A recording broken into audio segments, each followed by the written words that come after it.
Welcome to Sri Murugan சமையல். இன்றைக்கி வந்து நம்ம ஆனியன் ரவா தோசை செய்ய போகிறோங்க. இப்போ வந்து நான் இதில் ஒரு கப்பு ரவா எடுத்திருக்கேன். அது எப்படி செய்யுதுன்னு பார்க்கலாம். இதில் ரவா சேர்த்துக்கலாம். அதே கப்பில் 3/4 கப்பு வந்து நம்ம அரிசி மாவு எடுத்துருக்கோம். அதை இதோடு சேர்த்துக்கலாம். அதே கப்பில் 3/4 கப் நம்ம மைதா மாவு எடுத்துருக்கோம். அதை இதோடு சேர்த்துக்கலாம்.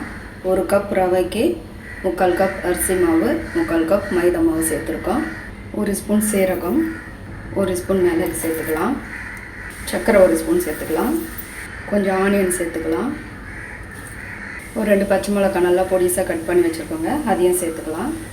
இஞ்சி கொஞ்சம் கட் பண்ணி வச்சுருக்கோம், அதை இதோடு சேர்த்துக்கலாம். கொஞ்சம் கருவேப்பிலை, கொஞ்சம் கொத்தமல்லி, கொஞ்சம் முந்திரி பருப்பு சேர்த்துக்கலாம். இப்போ தேவையான அளவுக்கு சால்ட் சேர்த்துக்கலாம். இப்போ நம்ம ரவாலாம் எடுத்து அதே கப்பில் தண்ணியும் 5 கப்பு சேர்த்துக்க போகிறோங்க.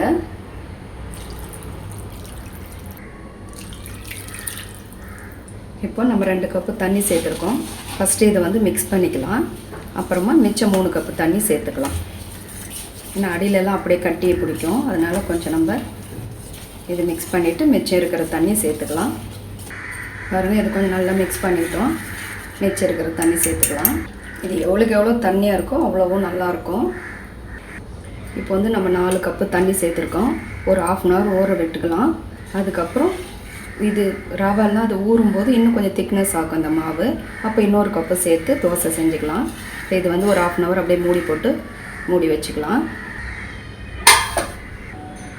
பாருங்கள், 1/2 hour ஆகிடுச்சு. இப்போ வந்து அந்த ரவாலாம் நல்லா ஊறி இருக்குது பாருங்கள். அதோடு வந்து நம்ம ஒரு 2 ஸ்பூன் இன்னும் கொஞ்சம் ரவை சேர்த்துக்கலாம். இது நல்லா மிக்ஸ் பண்ணிக்கலாம். வந்து இதை விட இன்னும் கொஞ்சம் தண்ணியாக இருக்கணும். இன்னும் கொஞ்சம் தண்ணி சேர்த்துக்கலாம். இந்த அளவுக்கு போதும். பாருங்கள், இப்போ இந்த அளவுக்கு தண்ணி சேர்த்துருக்கோம். இப்போ செய்ய ஸ்டார்ட் பண்ணிக்கலாம். கொஞ்சம் ஆயில் சேர்த்துக்கலாம். இப்போ தோசை ஊற்றிக்கலாங்க.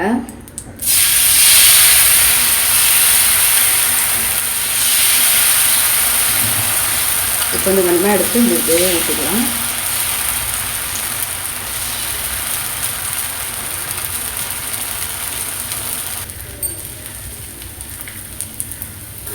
பாருங்கள், கொஞ்சம் நல்லா முருகலாக வெந்துடுச்சு. இந்த ஸ்டேஜில் வேணும்னாலும் நம்ம எடுத்துக்கலாம். இல்லை இன்னும் கொஞ்சம் முருகலாக வேணும்னாலும் இன்னும் ஒரு 5 செகண்ட்ஸ் விட்டு நம்ம எடுத்துக்கலாம். பாருங்கள், இப்போ நம்ம எடுத்துக்கலாம். இதை நல்லா முருகலாக வெந்துடுச்சு. இப்போ இதை அப்படியே திருப்பி எடுத்து வச்சுக்கலாம். ஆனியன் ரவா தோசை நல்லா கிறிஸ்பியாக ரெடி ஆகிடுச்சு பாருங்கள். அதோடு வந்து கோகனட் சட்னி, இந்த டொமேட்டோ சட்னி, தக்காளி சட்னி இது மாதிரி வச்சு சாப்பிட்டா இன்னும் நல்லா டேஸ்ட்டு சூப்பராக இருக்கும். இந்த வீடியோ உங்களுக்கு பிடிச்சிருந்தால் லைக் பண்ணுங்கள், ஷேர் பண்ணுங்கள், கமெண்ட்ஸ் பண்ணுங்கள், சப்ஸ்கிரைப் பண்ணுங்கள். தேங்க்யூ.